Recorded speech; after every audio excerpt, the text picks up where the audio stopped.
नमस्कार दोस्तों, आप सभी का maths by Vikram Manadi YouTube channel पर हार्दिक स्वागत है। एक बार फिर से अपन यहाँ पे दीपावली से पहले सॉल्यूशन कर रहे थे जो जीडीसी के एग्ज़ाम के लिए। और जीडीसी के एग्ज़ाम मोस्टली दिसंबर में होने वाली है। कई बोर्डों के शेड्यूल आ गए, कॉल लेटर भी आ गए हैं और जल्दी के जो एक साथ नोटिफिकेशन निकालने का भी उद्देश्य यही था कि जो भी प्रोसेस है सभी बोर्डों की एक साथ पे यहाँ पे होनी चाहिए। और उसके लिए यहाँ पे अभी आपने देखा होगा कोलकाता का लेटर आ चुका है जिसकी 14 दिसंबर, 22 और 23 दिसंबर को एग्ज़ाम रखी गई है। अगर आप किसी दूसरे बोर्ड में और तैयारी कर रहे हो जीडीसी की, तो आप ये न सोचें कि हमारे जो बोर्ड से अभी कोई किसी प्रकार का कोई नोटिस यहाँ पे नहीं आया है एग्ज़ाम के बारे में। मैं एक बार आपको फिर बताना चाहूँगा यहाँ पे, अगर कोलकाता का बोर्ड का नोटिस आ गया आपके एग्ज़ाम का, तो सभी बोर्डों के किसी बोर्ड का आज आ जाएगा, किसी के 2 दिन बाद में आ जाएगा, लेकिन जो जितने भी बोर्ड है सबकी एग्ज़ाम दिसंबर में यहाँ पे कंडक्ट होंगी। एक दिन आगे एक दिन पीछे ऐसे करेंगे। और कोई बोर्ड जैसे कोलकाता बोर्ड ने पहले कॉल लेटर डाल दे, कोई बोर्ड अपने को अभी कॉल लेटर डाल देगा 10 दिन पहले, कोई 5 दिन पहले। तो आप बिल्कुल तैयार रहिए एग्ज़ाम के लिए। दिसंबर का मंथ ही मान के चलेगी, दिसंबर के मंथ में अपने एग्ज़ाम यहाँ पे होंगे। तो देखिए स्टार्ट करते हैं। ये जो पेपर मैं आपको सॉल्यूशन करवा रहा हूँ यहाँ पे, ये पेपर सॉल्यूशन लोक पायलट और टेक्नीशियन का जो पेपर आया हुआ है 2018 में, जिसके बाद अभी वैकेंसी नहीं आई है, आरआरबी द्वारा एग्ज़ाम ली गई थी। ये ओपन कोर्ट मार्केट से जो वैकेंसी आती है उसी का पेपर है। और देखिए यहाँ पे नॉन टेक्निक पेपर है और नॉन टेक्निक पेपर मैं आपको पढ़ा सकता हूँ। टेक्निक से मैं भी नहीं हूँ और टेक्निक पेपर में यहाँ पे पढ़ा भी नहीं पाऊँगा। बाकायदा आपको इन पीडीएफ है, टेक्निक पेपर की पीडीएफ भी आपको हमारे जो टेलीग्राम ग्रुप है मैथ्स बाय विक्रम मनाड़, जिसका डिस्क्रिप्शन में मिल जाएगा लिंक, आपको वो ज्वाइन कर सकते हैं। वहाँ पे जाके उसमें आपको वहाँ पे पीडीएफ मिल जाएगी। वो पुराने पेपर हैं तो वहाँ पे जाके आप पीडीएफ प्राप्त करके सोल्व कर सकते हो आराम से। देखिए यहाँ पे क्वेश्चन नंबर 1 दिया हुआ है, जब किसी संकुचित स्लिकी को छोड़ा जाता है तो स्थितिज ऊर्जा को किस ऊर्जा में परिवर्तित करती है। अब देखिए कोई स्प्रिंग है, क्या स्प्रिंग है, वो संकुचित स्थिति में है, उसको दबा के अपन ने रखा है और उसको आप जब छोड़ेंगे तो पहले दबा के रखा था एक स्थिति में थी वो, लेकिन जैसे छोड़ेंगे वो गति करेगी। तो जो स्थिति ऊर्जा है संकुचित, कोई भी चीज़ संकुचित कर देते हैं अपन दबा के, तो स्थिति जो ऊर्जा में जो एनर्जी है वो इकट्ठी हो जाती है और जैसे उसको छोड़ते हैं वो गतिज ऊर्जा में यहाँ पे चेंजिंग हो जाती है।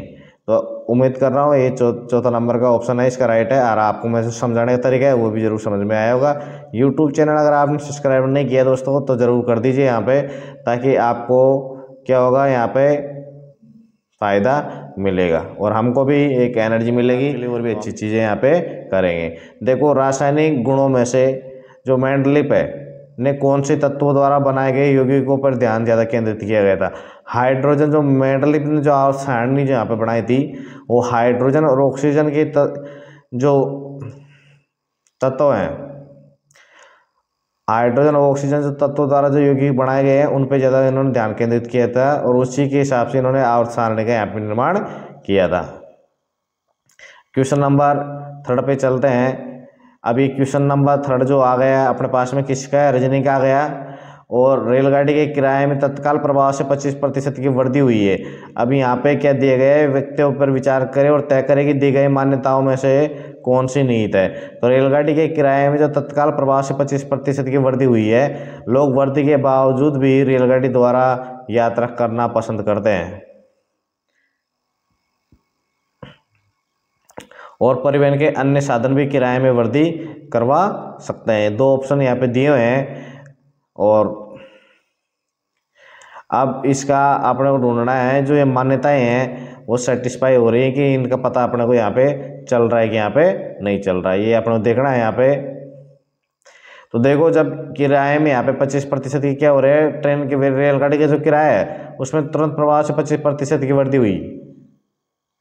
इसका मतलब लोग वृद्धि के बावजूद भी रेलगाड़ी द्वारा यात्रा करना पसंद करते हैं। एक ही ऑप्शन है मेरे हिसाब से इसमें। और पहला ही जो मैंने बता रहा था आपको ऑप्शन नंबर थर्ड यहाँ राइट है, जिसमें लिखा है केवल जो मान्यता है फर्स्ट ही यहाँ पे नीत है। अब चौथा नंबर का जो क्वेश्चन है ये आ गया अपने पास मैथमेटिक्स का। 2 दशमलव का गुणनफल 0.768 है। यदि एक दशमलव संख्या 1.6 है तो दूसरी दशमलव ज्ञात कीजिए।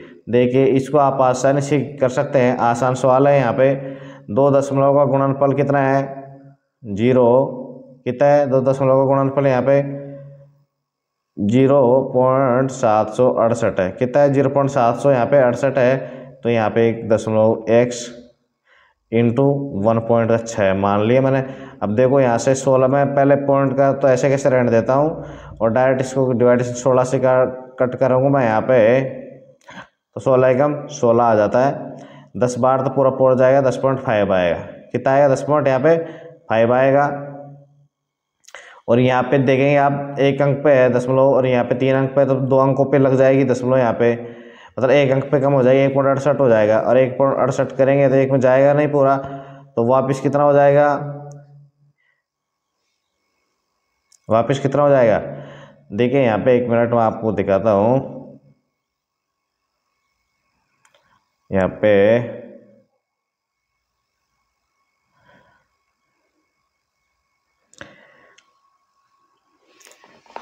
0.768 है। अब इसमें भाग दूंगा 1.6 का बराबर x, ठीक है। और अब देखिए 16 का इसमें देना मेरे को भाग, 16 चौक 64 हो रहा है। और फिर बच गए मेरे पास कितना 12 128 और 16 8 128 होता है। पॉइंट आएगा लेकिन इसकी वजह से पॉइंट ही यहाँ पे आ जाएगा, तो आंसर क्या है 0.48 यहाँ पे आंसर यहाँ पे प्राप्त हो जाएगा, ठीक है। अब मैंने कैसे किया है इनको, ये 0.768 है, क्या 0.700 यहाँ पे 68 दिया हुआ है, ये इसके बराबर हो जाएगा। 2 संख्याओं का गुणनफल है ना दशमलव वाला, इसलिए x इंटू 1.6 है, ये हो जाएगा, ठीक है। तो इससे अपना x की वैल्यू निकाल लेंगे इस प्रकार से, मतलब यहाँ से चलो आगे आप इस तरीके से, तो आपको यहाँ पे प्राप्त हो जाएगा 0.48, यहाँ पे राइट आंसर हो जाएगा। अब देखिए चलते हैं अपन 5 नंबर का क्वेश्चन है। 5 नंबर का क्वेश्चन दिया हुआ यहाँ पे कि 2 संख्याओं का गुणनफल वही है, ये भी सेम है, क्या है सेम है, क्या है सेम नहीं है, लगभग है, क्वेश्चन का तरीका वही है इसमें। अब देख लीजिए आप, एक ही पेपर है और एक पेपर में चौथा नंबर का क्वेश्चन और 5वां नंबर क्वेश्चन का मेथड बिल्कुल सेम है। 2 संख्याओं का गुणनफल 0.432 है। यदि एक संख्या 1.6 है तो दूसरी संख्या ज्ञात कीजिए। तो देखिए 0.432 मेरे को प्राप्त हो रहा है, 2 संख्या गुणनफल है, तो उसमें एक संख्या मैंने x मान ली और दूसरी संख्या 1.6 मान ली मैंने, क्या मान ली 1 पॉइंट का यहाँ पे 6 मैंने मान लिया। अब x का वैल्यू मेरे को निकालना है, तो जो 0.432 है उसमें 1.6 का मैं इसमें कह दूंगा भाग दूंगा। तो देखिए 16 16 दूना 32, कितना हो रहा है 16 दूना 32 तो जा रहा है, बच के 11 16 7 112 होता है। तो मेरे पास हम प्राप्त हुआ 2.7, लेकिन ये पॉइंट लगा हुआ पहले और इसकी वजह से ये हो जाएगा, कितना हो जाएगा 0.27 हो जाएगा, क्या हो जाएगा 0.27। तो ऑप्शन नंबर 4 दीजिए राइट आंसर यहाँ पे हो जाएगा। दशमलव का आप देख सकते हैं, वीडियो भी है अपने पे यूट्यूब चैनल पे पूरा कि किस प्रकार दशमलव के ऊपर बार हटाते हैं और दशमलव के प्रश्न किस प्रकार सोल्व अपने यहाँ पे करते हैं। अब देखिए ये क्वेश्चन आ गया अपने पास में रीजनिंग का। समर्थ है जो 10 मीटर के लिए उत्तर की ओर चलता है। अब अपने को नॉलेज है, ये तो क्या है, ये अपना मुंह की तरफ नॉर्थ हो जाता है और पीठ की तरफ क्या हो जाता है साउथ हो जाता है। जो अपना दायां हाथ है उसकी तरफ क्या हो जाता है ईस्ट हो जाता है और बाएं हाथ की तरफ वेस्ट हो जाता है। अब क्या बोल रहा है, 10 जो एक समर्थ है 10 मीटर के लिए उत्तर की ओर चलता है। यहाँ पे मान लो समर्थ यहाँ पे था 10 मीटर उत्तर की ओर गया। अब इसके बारे में बोल रहा है फिर दायां मुड़ता है, दायां मुड़ने का मतलब ये इधर मुड़ गया, फिर वह दायां मुड़ता है वापस। अब जैसे जैसे यहाँ पे गया दायां मुड़ा फिर वापस, और 4 मीटर चलता है। कितने मीटर चलता है 4 मीटर चलता है। और फिर 4 मीटर चलने के बाद में ये बायां मुड़ता है, ये आया और 6 किलोमीटर तक चलता है, सब 6 किलोमीटर चलता है।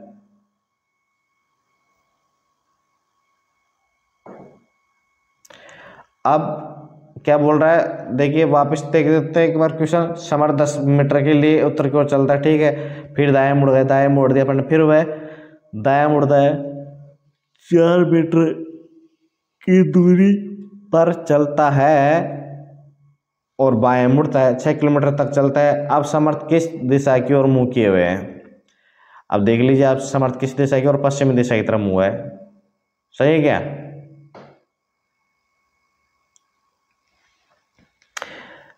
अब समर्थ किस दिशा की ओर मुंह किए हुए है? पूर्व दिशा की ओर? नहीं, पश्चिमी होगा इसमें। इसमें क्या होगा? पश्चिम होगा। 10 मीटर के लिए उत्तर की ओर चलता है, चला, ठीक है, फिर दाएं मुड़ गया, दाएं मुड़ गए, फिर वह दाएं मुड़ता है, दाएं मुड़ गया, 4 मीटर की दूरी चल रहा था, फिर बाएं मुड़ गया, सॉरी हाँ, पूरा की तरफ होगा। ये जो मैंने यहाँ पे डायग्राम बना गया है यहाँ पे, ये जो बनाया अपन ने, ये नहीं, इधर नहीं बनेगा, ये जब मार रहा है तो कुछ इस तरफ जाएगा, ये जाएगा इस तरफ बनेगा, और इस तरफ चल गया है, तब किसी तरफ मुंह है इसका? पूर्व की तरफ है। और तो ऑप्शन नंबर यहाँ जो डी दिया हुआ है वो क्या है? राइट आंसर है। क्या हो जाएगा? ऑप्शन नंबर डी, उसका मुंह किसी तरफ है? पूर्व की तरफ है। अब देखिए क्वेश्चन नंबर 7 है। क्वेश्चन नंबर 7 क्या दिया हुआ है यहाँ पे अपने को? क्वेश्चन नंबर 7 दिया हुआ है, दो भिन्नों का योग कितना है? 5.6 है। इनमें से एक भिन्न 3.4 है, तो दूसरी भिन्न क्या होगी? दो भिन्न है, तो अपने क्या करते हैं, ए प्लस बी बराबर कोई संख्या अपने को प्राप्त होती है। इसमें एक का मान दिया मेरे को, तो जो दिया उसको 3/4 प्लस का x को x मान लिया, और 5/6 दोनों का योग आ गया। अब देखिए यहाँ पे इसको मैं यहाँ पे ले जाऊँगा, तो क्या हो जाएगा? x बराबर 5/6 माइनस 3/4। अब इसको सोल्व किया मैंने, तो 4 5 20, 20 में से 18 गया, तो कितने बच गए? 2/24। कितने बच गए? 2/24, और 2/24 जैसे बचे यहाँ पे, तो कितना हो जाए? 1/12। तो आपका आंसर क्या आ जाएगा यहाँ पे? जो x है उसका मान कितना निकल के आएगा यहाँ पे?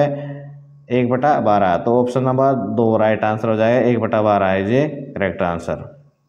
अब देखिए क्वेश्चन नंबर 8 दिया यहाँ पे, मैथमेटिक्स का है, और आप देखोगे रेलवे के एग्जामों में अभी मैथमेटिक्स का काफ़ी अच्छा वेटेज होगा। मैं जो साइंस मैथ का स्टूडेंट है उसको यहाँ पे जॉब लगने के लिए आसानी यहाँ पे हो गई है। वीर अपनी मासिक आय का क्या कर रहा है? 15% घर के किराए पर। अब कोई भी व्यक्ति होता है, उसकी कितनी आमदनी होती है? 100 आमदनी होती है। अब उसमें से 15% तो उसने क्या दे दिया उसके ने मासिक आएगा घर के किराए के लिए। अब शेष कितना बच गया? उसका 85% बच गया। अब 85 के इसने 60% घरेलू खर्चों पर व्यय कर दिए साहब। अब देखिए, अब उसकी मासिक आय कितनी थी? अब ये एक लाइन का क्वेश्चन है। देखो यहाँ पे आपको एकाकी नियम का यूज करेंगे अपन। क्या करेंगे? एकाकी नियम का यूज करेंगे। 2210 रुपये की बचत हो रही है। जब 60% खर्च कर रहा है तो कितना बच रहा है? 40%। 40% जो बच रहा है उसका मान कितना है? 210 दिया। तो 40% का मान 210, तो 100% अपन ने ये निकाल लिया। अब ये 100% क्या निकाल लिया मैंने? ये जो 60% है उसकी वैल्यू यहाँ पे अपन ने निकाल ली। अब ये किसकी वैल्यू है? 60% की, जो शुरुआत में 60% है शेष का। तो यहाँ पे 60% है, ये कितना हो जाएगा? 100 हो जाएगा।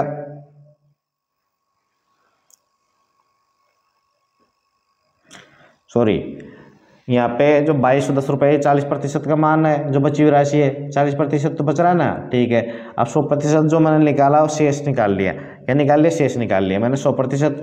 अब शेष क्या है? शेष जो 85 का है, ये क्या है? यहाँ पे 60 नहीं आएगा, यहाँ पे क्या आएगा? 85 आएगा। यहाँ पे जो शेष है ना वो इसका बचा हुआ आएगा, कितना आएगा? 85 आएगा। शेष जो 85% है उसका मान, अब देखो यहाँ से आप लोग जो राशि कट रही है उसको अपने यहाँ पे काट देंगे। 70 5 85 होता है, और 70 एकम 17, और 70 51 होता है, ठीक है। और 2, और ये हो जाएगा कितने?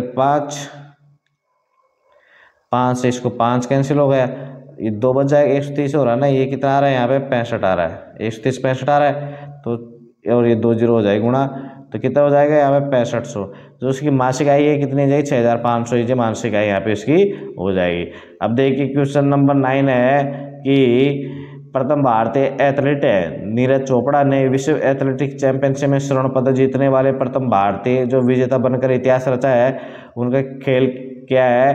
उनका खेल यहाँ पे जेवलिन थ्रो क्या है, यहाँ पे भाला फेंक है, क्या है, भाला फेंक है। और इंडिया में शायद ही कोई कंपटीशन एग्जाम करने वाला स्टूडेंट किसी को नहीं जानता होगा जिस प्रकार से यहाँ पे नीरज चोपड़ा एक अच्छे एथलेटिक्स के रूप में भारत का नाम रोशन कर रहा है, तो हर किसी की जुबान पे नीरज चोपड़ा का नाम यहाँ पे है।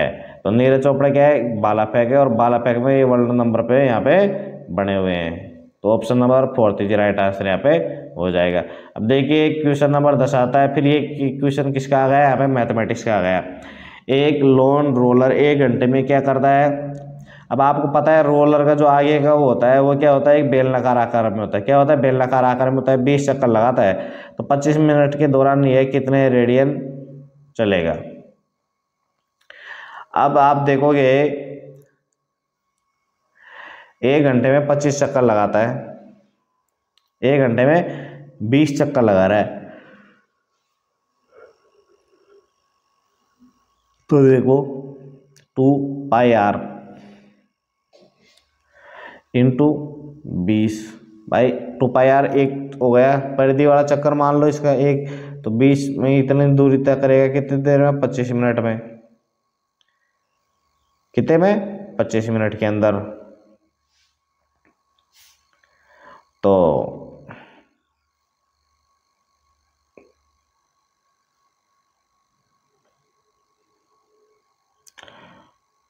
और तो अभी देखेंगे इसमें 1 मिनट अपन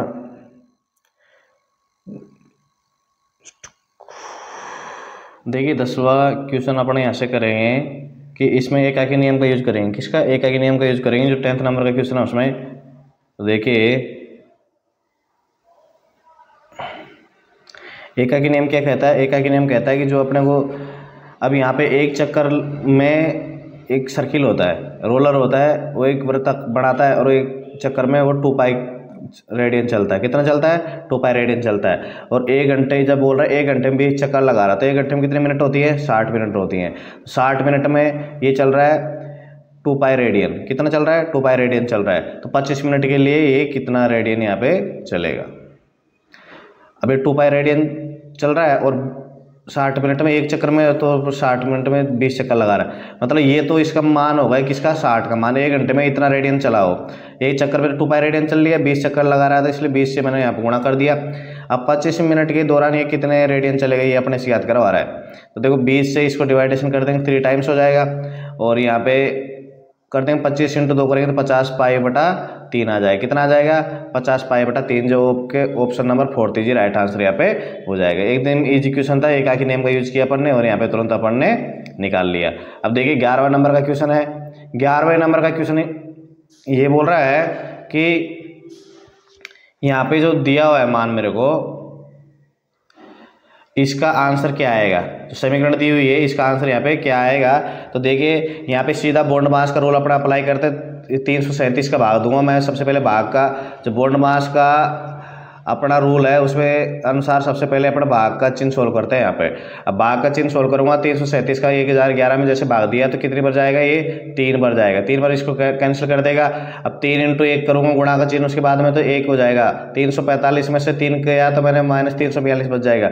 अब मेरे को 122 और 342 यहाँ पे जोड़ने हैं, लास्ट में 4 आएगा, इसलिए ये एक ऑप्शन कैंसिल, ये ऑप्शन कैंसिल, अभी ये दोनों बच गए।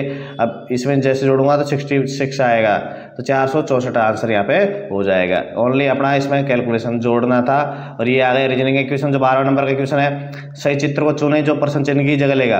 अब देखेंगे यहाँ पे जो आकृति दी हुई है मेरे को, इसका यहाँ पे ये तो समान दिया हुआ है, बाकी ये जो दिया हुआ है इसको इसने नीचे कर दिया, इसको यहाँ पे नीचे कर दिया। तो यहाँ पे जो आकृति दी हुई है ये चिन्ह सेम रहेंगे। ये जो आकृति इस प्रकार की दी हुई है यहाँ पे, वो क्या ऐसी हो जाएगी, उल्टी हो जाएगी। क्या हो जाएगी, वो उल्टी हो जाएगी। देखिए कौन से नंबर के ऑप्शन में दी हुई है।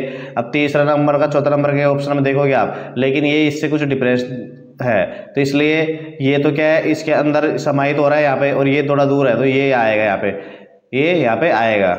क्यों, यहाँ पे देखो मार्जिन है, इसलिए ये दूर आएगा। तो यहाँ पे 2 नंबर किस कौन से ऑप्शन में, यहाँ पे 2 नंबर तीसरे ऑप्शन में, इसलिए 3रा नंबर का जो ऑप्शन है वो यहाँ पे राइट हो जाएगा। अब आ गए साइंस का, जो करंट का क्वेश्चन है, ये साइंस का है।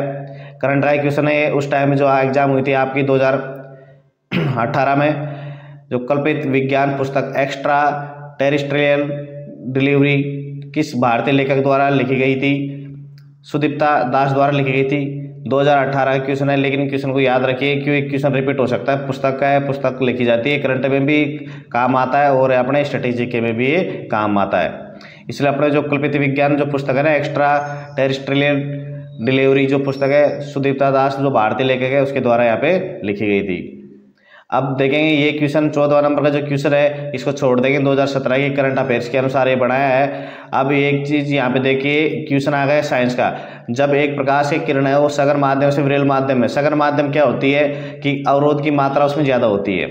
ये मान लो एक तरीके से अपने देसी भाषा में आपको समझाऊँ, इसमें अपने अवरोध की मात्रा ज़्यादा मान ली जाती है अपने इसमें। और जब अवरोध की मात्रा ज़्यादा मान ली जाती है तो अभी आपको भी मान लो ये कोई परत है, ये परत है, अब ये बोल रहा है सघन माध्यम से, अभी यहाँ पे ज़्यादा मात्रा में है तो यहाँ पे अगर कोई रेखा आएगी तो वो ऐसे दब जाएगी, सीधी नहीं जाएगी। क्यों? उसको जाने में समस्या होगी, कहीं न कहीं तो तिरछी हो जाएगी। लेकिन अब यहाँ पे जो सघन माध्यम है, इस माध्यम से वो रेखा इस तरफ जा रही है, इस तरफ जा रही है, तो वो इस तरफ नहीं जाएगी, वो ऊपर उठ जाएगी। क्यों? अब यहाँ पे तो भाई विरल माध्यम है, तो विरल माध्यम में क्या होती है, उसके ऊपर दबाव कम होता है। विरल माध्यम में क्या होता है, दबाव कम होता है, इसलिए उसकी स्पीड भी बढ़ जाती है। और वो जो ये रेखा है कौन सी वाली, ये इसको क्या बोलते हैं, अभिलंब। अभिलंब से क्या हो जाती है, दूर हो जाती है। तो देखो यहाँ पे ऑप्शन नंबर 3 बोलेगा, क्योंकि जब भी रेखा सघन माध्यम से विरल माध्यम जाएगी, यानी कम दबाव क्षेत्र से, जब ज़्यादा दबाव क्षेत्र से कम दबाव क्षेत्र में जाएगी तो अभिलंब से उसकी दूरी बढ़ जाएगी और उसकी जो गति है वो भी यहाँ पे बढ़ जाएगी। अगर वो विरल माध्यम से सघन माध्यम आती है तो जो रेखा है वो अभिलंब की तरफ झुक जाएगी और उसकी गति भी धीमी हो जाएगी, क्योंकि जहाँ पे ज़्यादा उसका अवरोध का सामना करना पड़ता है। अभी ये क्वेश्चन है करंट का, इसको अपन छोड़ सकते हैं। ये क्वेश्चन अभी 17 नंबर का जो क्वेश्चन है ये साइंस का है। निम्नलिखित में से कौन सी धातु को चाकू से काटा जा सकता है? जो सोडियम है उसको इतना नॉर्मल है कि उसको अपने किससे काट सकते हैं, चाकू से काट सकते हैं। और सोडियम पीस को किस में रखता है हमेशा, उसको अपने मिट्टी का जो केरोसिन तेल होता है उसी के अंदर डुबो के रखते हैं, नहीं तो वायु के संपर्क में आने पर तुरंत क्या होता है, आग पकड़ लेता है। अभी ये भी करंट का 18 नंबर का क्वेश्चन। तो करंट के क्वेश्चनों पर तो आपको ध्यान देना ही नहीं है। जो स्टैटिक जीके के क्वेश्चन है, साइंस के, कंप्यूटर के और जो मैथ के, रीजनिंग के, उनके ऊपर अपने को ध्यान देना है। ये बोल रहा है जो नोबल गैसें होती हैं उसमें हीलियम को छोड़कर बाकी जितने भी नोबल गैसें हैं उनके सेल में कितने इलेक्ट्रॉन होते हैं? जो बाहरी सेल होता है उसमें, अगर जो साइंस का स्टूडेंट है उसको अच्छी तरीके से मालूम होगा, जो बाहरी सेल है उसमें 8 इलेक्ट्रॉन होते हैं। अब व्यवस्थित जो वस्तुओं की वो प्रवृत्ति जो स्थिर या समान गति से गतिमान रहने के लिए प्रवृत्त करता है क्या कहलाता है? जड़त्व। क्या कहलाता है? जड़त्व। जड़त्व कोई वस्तुएं हैं जो व्यवस्थित तरीके से रखी है, उनकी जो प्रवृत्ति है, जो उनकी आदत अपन बोलते हैं, क्या बोलते हैं उसको, आदत बोलते हैं एक तरीके में, जो उसे स्थिर या समान गति से गतिमान रहने के लिए प्रवृत्त करता है वो जड़त्व है। ये अपने साइंस का क्वेश्चन है, ये भी याद रखने लायक है आपके। अब ये भी जो 21 नंबर का क्वेश्चन है ये करंट का था उस टाइम पे, इसको छोड़ सकते हैं। खाद्य पदार्थ जब से अपने चिप्स आती है, कुरकुरे आते हैं, जो पैकिंग प्रोडक्ट आते हैं, उनका बोला खाद्य पदार्थों का जो ऑक्सीकरण, खाद्य पदार्थ जितने भी हैं वो किसकी वजह से खराब होते हैं, उनका ऑक्सीकरण होता है, और ऑक्सीकरण की वजह से वो गंध मारना चालू कर देते हैं और ये खाने लायक नहीं रहते। तो उनकी जो ऑक्सीकरण की जो प्रक्रिया है उसको रोकने के लिए उनको किस गैस का उपयोग किया जाता है? नाइट्रोजन गैस का उपयोग किया जाता है, ताकि उनमें ऑक्सीकरण की प्रक्रिया रुक सके और वो लंबे समय तक खाने के लिए काम आ सके, इसलिए नाइट्रोजन गैस का उसमें उपयोग करते हैं। अब ये आ गया अपने पास मैथ का क्वेश्चन। इसमें दे रखा है 2 sec square x minus 10 square x बराबर 5 है, और जहाँ पे x की वैल्यू है 0 से 90 डिग्री के बीच में है या बराबर है, तो x का मान यहाँ पे ज्ञात कीजिए। x का मान यहाँ पे ज्ञात कीजिए। अब आप सबको पता होगा कि sec स्क्वायर x माइनस का 10 स्क्वायर एक्स बराबर क्या होता है? 1 होता है। क्या होता है? 1 होता है। अब यहाँ पे देखो 2 sec स्क्वायर एक्स है तो इसमें 1 प्लस और कर देता हूँ मैं, इसमें 1 sec स्क्वायर प्लस मैंने यहाँ पे कर दिया। sec स्क्वायर एक्स प्लस का sec square x minus 10 square x होता है। अब इसका मान तो क्या होता है? 1 होता है। इसका मान जैसे 1 होगा, इसका मान तो क्या होता है? 1 यहाँ पे होता है। अब देखो इसका मान जब 1 होता है यहाँ पे, तो इसके बराबर जो ये समीकरण दी हुई है मेरे को, कौन सी है? 2 sec square x minus 10 square x बराबर 5 दिया है, तो यहाँ पे क्या आ जाएगा? ये 5 हो जाएगा। ये तो मैंने आपको सूत्र के लिए बताया था एक पहले। अब ये क्या हो जाएगा? यहाँ पे 5 यहाँ पे हो जाएगा। रुको 1 मिनट,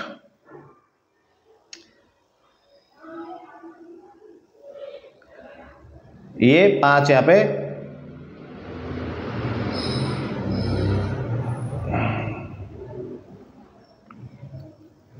कर दिया अपन ने। अब जैसे 5 हो गए यहाँ पे, तो 1 यहाँ पे आएगा, तो फिर मेरे पास बच जाएगा सेक स्क्वायर x बराबर 1 जो यहाँ पे आ रहा था वो इधर जाएगा वापस, तो क्या हो जाएगा माइनस का हो जाएगा। 5 में से 1 माइनस कर दिया 4 बच जाएगा। तो यहाँ से निकाल लेंगे अपन सेक x की वैल्यू क्या निकल के आ गई, यहाँ पे सेक x की वैल्यू 2 निकल के आ गई।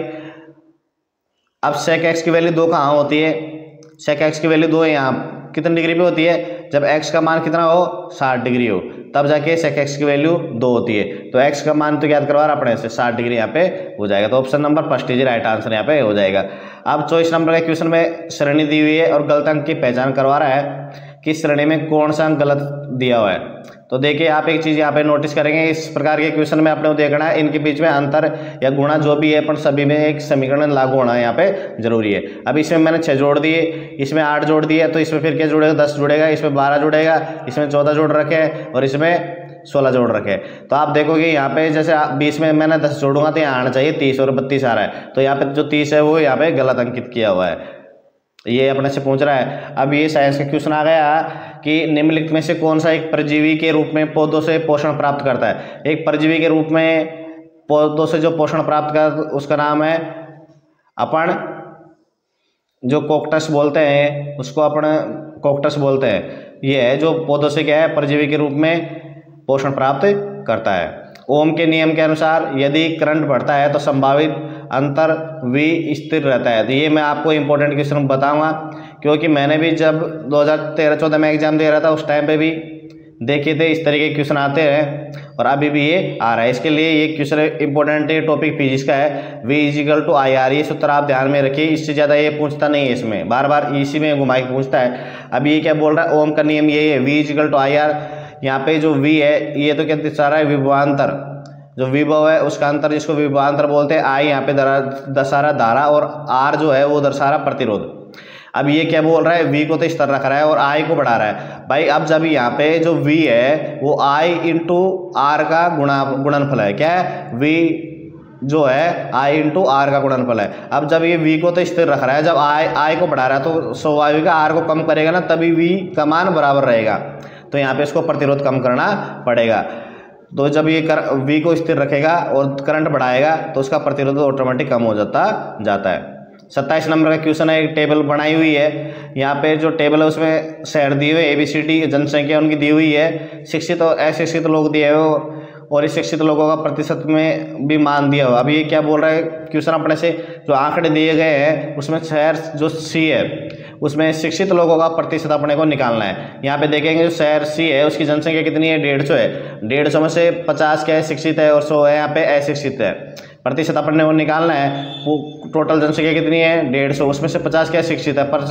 प्रतिशत के लिए 100 से गुणा कर दिया, 50 से 3 और 3 का भाग दूंगा 100 में, तो 33.3% यहाँ पे आ जाएगा। दशमलव के स्थान तक अपने को यहाँ पे निकालना है। तो option number 2 is right answer यहाँ पे हो जाएगा। अब देखिए क्वेश्चन नंबर दिया है यहाँ पे, कितना नंबर का क्वेश्चन है भाई, ये क्वेश्चन नंबर 28 है। क्या 28 दिया हुआ है, यहाँ पे डायग्राम दिया हुआ है कि जो अलग अलग दर्शा रहे हैं यहाँ पे गर्ल्स को, बॉयज़ को, एथलेटिक्स को और डिसिप्लिन जो खिलाड़ियों को। और क्वेश्चन क्या बोल रहा है, खिलाड़ियों की वो संख्या याद करनी है जो अनुशासन नहीं हो। अब देखेंगे आप यहाँ पे ये तो दर्शा रहा है अनुशासन को, तो इसके अंदर तो आ ही नहीं सकते। अब यहाँ पे आ नहीं सकते तो कौन कौन से बच गए, तो 7 बच गया और 5 और 1 4 बच गया। क्यों, ये जो वर्त है ये दर्शा रहा है किसको, खिलाड़ियों को। ये वर्त किसको दर्शा रहा है, खिलाड़ियों को। तो 7 प्लस का 5 प्लस का 4 जोड़ूंगा तो 16 हो जाएगा। 16 खिलाड़ी है जो अनुशासित यहाँ पे नहीं है। तो option number 3 is right answer यहाँ पे हो जाएगा। अब ये क्वेश्चन आ गया साइंस का, बहुविखंडन द्वारा उत्पन्न होता है। अब यहाँ पे ऑप्शन में दिए हुए मेरे को प्लाज्मोडियम है, राइजोपस है, खमीर है और प्लेनेरिया है। इनमें से चारों में से कौन सा है जो बहुविखंडन द्वारा उत्पन्न होता है, तो प्लाज्मोडियम है जो बहुविखंडन द्वारा उत्पन्न होता है। अब ये क्वेश्चन नंबर 30 दिया हुआ है। यहाँ पे एक रेलगाड़ी है, 150 मीटर लंबी है, 54 किलोमीटर प्रति घंटे की रफ्तार से चल रही है। एक प्लेटफार्म है उसको 42 सेकंड में पार कर लेती है। देखिए दोस्तों, जब रेलगाड़ी प्लेटफार्म को पार करती है तो अकेला खुद ही पार उसकी लंबाई काउंट नहीं करते, उसके साथ में रेलगाड़ी की लंबाई भी पार करेगी उस दिए हुए समय में और वो प्लेटफार्म की लंबाई पार करेगी। इसलिए दोनों लंबाइयों का अपन क्या करते हैं, जोड़ करते हैं। तो देखेंगे ये 42 सेकंड में जितनी दूरी चली उसमें इसकी लंबाई, ट्रेन की लंबाई और प्लेटफार्म की लंबाई दोनों का जोड़ होगा। तो इसकी जो स्पीड है 54 किलोमीटर, उसको मैं मीटर प्रति सेकंड में चेंज करने के लिए 5/18 से मैंने क्या कर दिया, गुणा कर दिया। अब जब 5/18 से गुणा किया और ये 42 सेकंड में पार कर रहा है, इसलिए इसको मैंने 42 से गुणा कर दिया बाद में। और जो डिवाइडेशन हो रहा है इसको डिवाइडेशन कर देंगे अपन।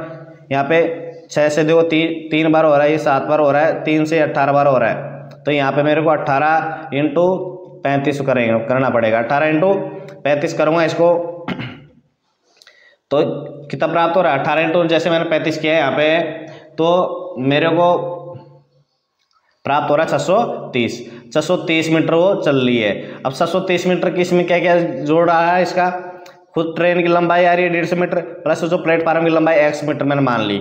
अब ये x मान ली तो 150 जाएगा, यहाँ पे जाएगा तो माइनस का हो जाएगा। 630 में से 150 मैंने माइनस किया तो मेरे पास 480 बच गया।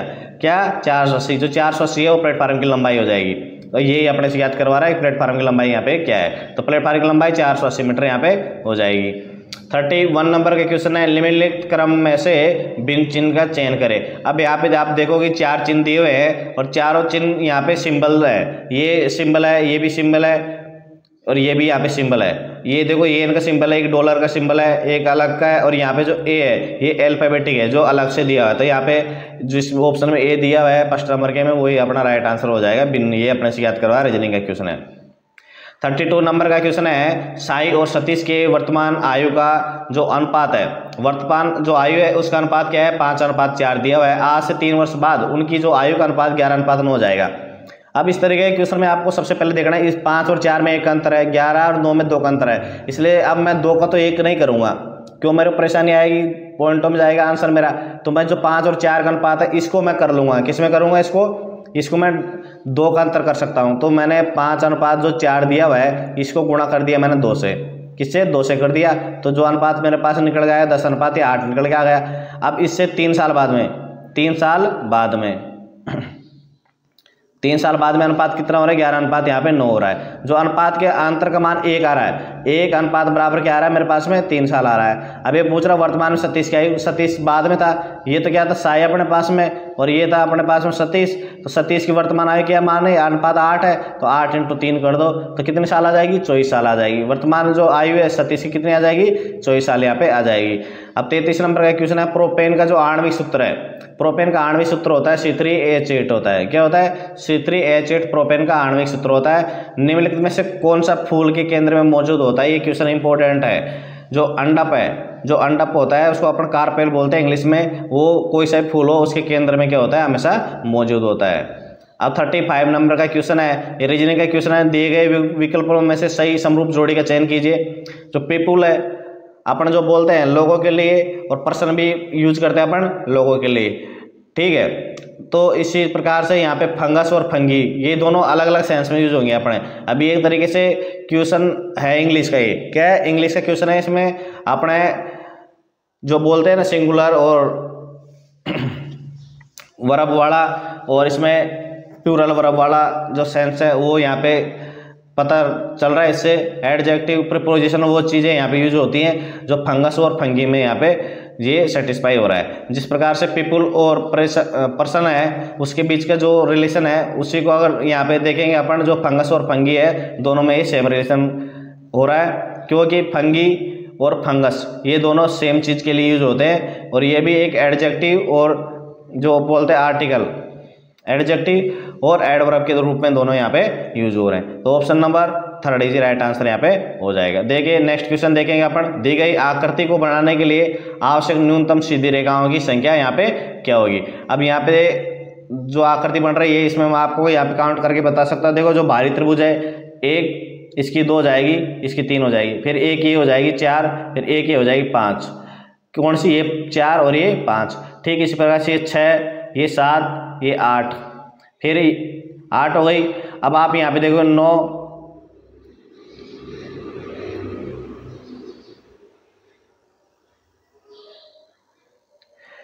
कौन सी, ये वाले 9, 10 और ये 11। तो इस आकृति को बनाने के लिए कितनी रेखाओं की जरूरत पड़ेगी, यहाँ पे 11 रेखाओं की जरूरत पड़ेगी। आराम से आप देख सकते हैं, इजी आकृति है। और ये जो है कम लागत वाली जो एयरलाइन है स्पाइस जेट, अब ये चीज़ ध्यान रखिए, स्पाइस जेट है वो कम लागत वाली एयरलाइन है, उसके सह संस्थापक और मालिक जो भारतीय उद्यमी है उनका नाम बताना अपने को अजय सिंह है। क्या है? अजय सिंह है। अब 38 नंबर का क्वेश्चन है जो आज का इस वीडियो का लास्ट क्वेश्चन रहेगा। क्या रहेगा? लास्ट क्वेश्चन रहेगा, यदि किसी व्यक्ति ने 60 रुपये में वस्तु खरीदी है और उसको 25% लाभ पर बेच रहा है तो वस्तु का विक्रय मूल्य क्या होगा? अब यहाँ पे 60 की है, 25% में बेचेगा तो 125 हो रहा है इसका मान, और ये 100 हो रहा है 3 और ये 5 और 5 से 25 और 25 या 75, कितना मान हो जाएगा उसका विक्रय मूल्य? यहाँ पे 75 हो जाएगा। तो देखिए दोस्तों, इस प्रकार से आज ये वीडियो का अंतिम क्वेश्चन है। अगर आपको वीडियो अच्छा लगा हो तो दोस्तों के साथ में शेयर कर दीजिए, और ये जरूर आपकी जीडीसी के लिए भी लाभदायक होगा वीडियो, और आने वाले जो लोक पायलट टेक्नीशियन की वैकेंसी है उनके लिए भी लाभदायक होगा। प्रीवियस ईयर के पेपर पढ़ के जरूर जाना है, मैं हमेशा बोलता हूँ प्रीवियस ईयर के पेपर आपके लिए बहुत ही लाभदायक सिद्ध होते हैं। तो आप सभी का वीडियो देखने के लिए धन्यवाद। मिलते हैं कल सुबह। अब देखिए दोस्तों, यहाँ पे डेली रात्रि जो 8 बजे आता है, ये आज का अंतिम वीडियो है। अब इसका नेक्स्ट जो भी पार्ट आएगा सुबह आपको 7 बजे से मिलेगा। टाइमिंग सर्दी को देखते हुए अपन टाइमिंग चेंज कर रहे हैं, अब सुबह 7 बजे का टाइम यहाँ पे कर रहे हैं। तो आप सभी का एक बार फिर से वीडियो देखने के लिए धन्यवाद।